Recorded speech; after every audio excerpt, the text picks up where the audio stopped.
بسم اللہ الرحمن الرحیم۔ سفر ہے سخت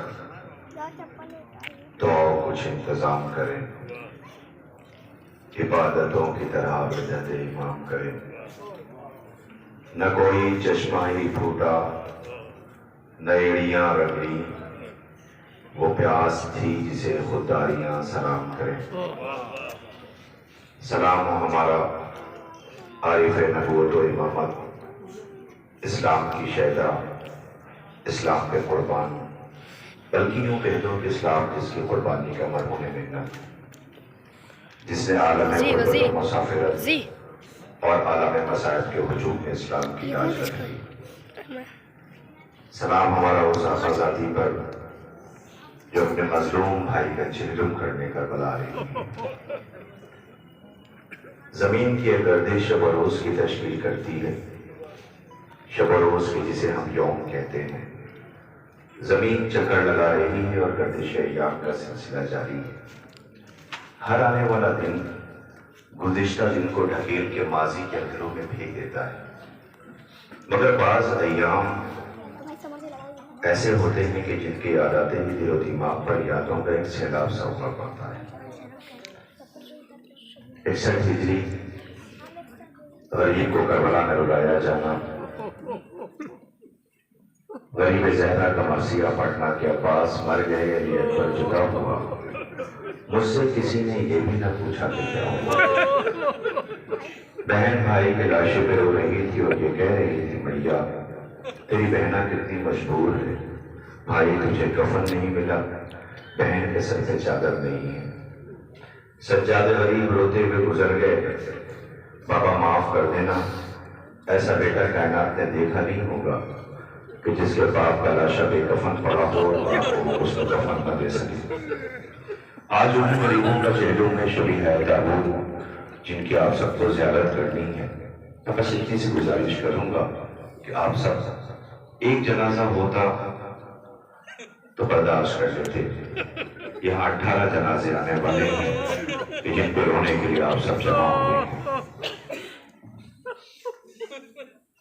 فیضی اپنا اشکوں سے دھونے نہ پائیں گے، چہرے کو آنسوؤں سے بھگونے نہ پائیں گے، بس اس لیے عزیز ہے یہ زندگی ہمیں، مر کر پھر ہم حسین کو رونے نہ پائیں گے۔ آج ان شبیہ داود کی آپ کو زیارت کرنا ہے۔ مائیں تڑپ رہی ہیں، کسی کے جوان بیٹے کے سینے پہ برچھی لگی تو کسی کا بے شیر مارا گیا، تو کسی ماں کے لاش کے اتنے ٹکڑے کر دیے گئے تھے کہ حسین ابا کے داماد میں لاش کے ٹکڑے لے کر کے آئے تھے۔ ان سارے غریبوں کا ماتم ہے۔ بس میں ایک منظر آپ کے سامنے پیش کر دوں، اس لیے کہ آپ بہت دیر تک نہیں کھڑے رہ سکتے، اور انسان کتنی دیر کھڑا رہ سکتا بہت دیر تک نہیں، انسان کی بھی برداشت ہوتی ہے نا۔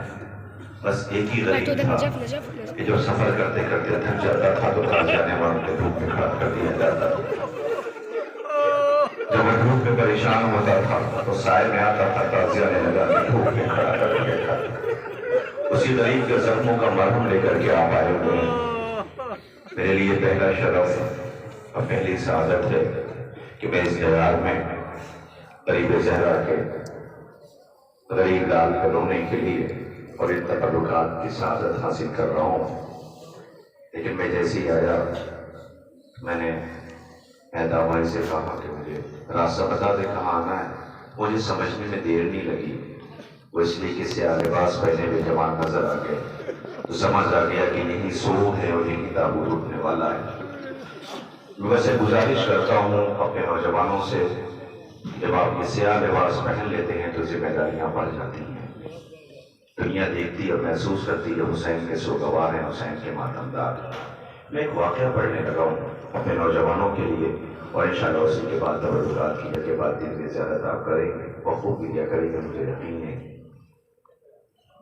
آذربائیجان کی ایک ایمبیسڈر تھی، سفیر راجدوت، جس نے فرسٹ ٹائم اپنی لائف میں محرم دیکھا، وہ نہیں جانتی تھی کہ محرم کیا ہے۔ تو اتفاق سے اس کا ایک علاقے سے گزر ہوا، اس کے ساتھ اس کا سیکرٹری تھا۔ اس نے پوچھا یہ کون، کس قبیلے کے لوگ ہیں، سیاہ لباس پہنے ہوئے ہیں، غریبان چاک ہے، ننگے پیر پریشان حال، کہاں محرم آ گیا ہے کہ حسین کے رونے والے عزادار ہیں؟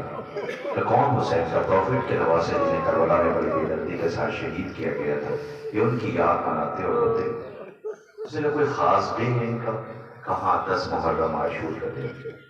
اس دن ان کے بچے کھانا نہیں کھاتے، بھوکے رہتے ہیں، مائیں بچوں کو پیار نہیں کرتی ہیں، یہ سیاہ لباس پہن کر کے عزا خانے کی طرف جاتے کا عزا خانہ کہاں؟ ایک ٹیئرس ہاؤس ہے، آنسوؤں کا گھر، جسے حسینیہ امام بارگاہ عزا خانہ یہ کہتے ہیں، یہ وہاں جاتے ہیں۔ حسین نے تو ٹھیک ہے، مجھے بتا دینا، میں اس دن ضرور آنا چاہوں گا۔ ابھی اس نے کربلا سنی نہیں ہے، ابھی اس نے صرف عزاداروں کی کیفیت دیکھا ہے، تو اسے محسوس ہوا کہ مجھے بھی اس غم میں شریک ہونا چاہیے۔ اس نے اپنے سیکرٹری سے کہا، اس نے کہا ٹھیک ہے، وہ 10 محرم کو اپنے بچوں کو لے کے چھوٹے چھوٹے وہ آئی اور آنے کے بعد اس شاہراہ پہ بیٹھ گئے جہاں سے یہ قافلہ عزاداروں کا ماتمی گزرنے والے تھے۔ اس نے دیکھا صبح سے ہی سب ننگے پیر، گریبان چاک، آنکھوں میں اشک، سر پہ خاک پڑی ہوئی عزا خانے کی طرف جا رہے تھے۔ اس کا دل بھر آیا۔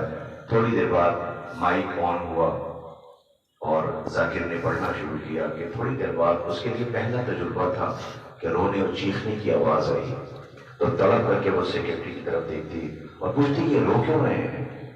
کہ لگتا ہے تبرکات آ رہے ہیں۔ کیا مطلب؟ دیکھا تھوڑی دیر بعد جب چیخنے و ماتم کی آواز آئی رونے کی، اس نے پوچھا کیا وہ غلط تھا؟ عباس کا علم آ رہا ہے۔ کہ عباس کہاں؟ ہاں کہ حسینی فوج کا کمانڈر تھا، بہت بہادر تھا۔ چھوٹے چھوٹے بچے بہت پیاسے تھے، ان کے لیے فرات کے ساحل پر دریا کنارے پانی لینے کے لیے گیا ہوا تھا۔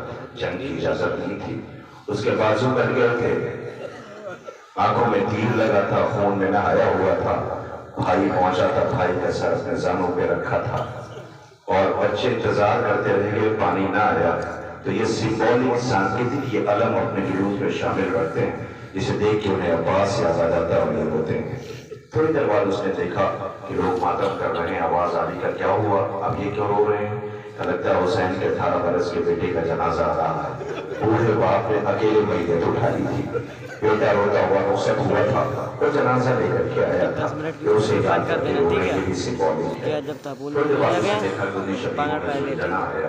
اس نے کہا یہ تو جانور ہے۔ کہا ہاں، انسان جب انسانیت کو بھول جاتا ہے تو یہ انسان کو پانی نہ دکھاتا ہے۔ یہ بھی اپنے مالک کے ساتھ بھوکا اور پیاسا تھا۔ یہ نہ ہوتا تو حسین کی بیٹی کو کوئی بتانے والا نہ تھا کہ تیرا بابا مارا گیا۔ اپنی پیشانی پہ خون بل کر کے خیمے تک آیا تھا اور بعد کی شہادت کا پیغام۔ اب سنیں یہ سیکرٹری بتا رہا ہے 1400 سال کے بعد کربلا بتا رہا ہے۔ اس کی آنکھیں نم ہو گئی۔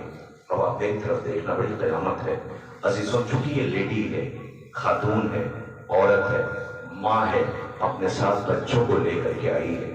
کربلا سن رہی تھی، اس کی آنکھوں سے زاروں قطار آنسو بہ رہے تھے کہ تھوڑی دیر بعد سارے عزادار رونے لگے، چیخنے کی آوازیں آ رہی تھی، سر و سینہ پیٹ رہے تھے، ماتم کر رہے تھے۔ تو اس کی نظر پڑی، اس نے دیکھا عزا خانے سے جھولا آ رہا تھا۔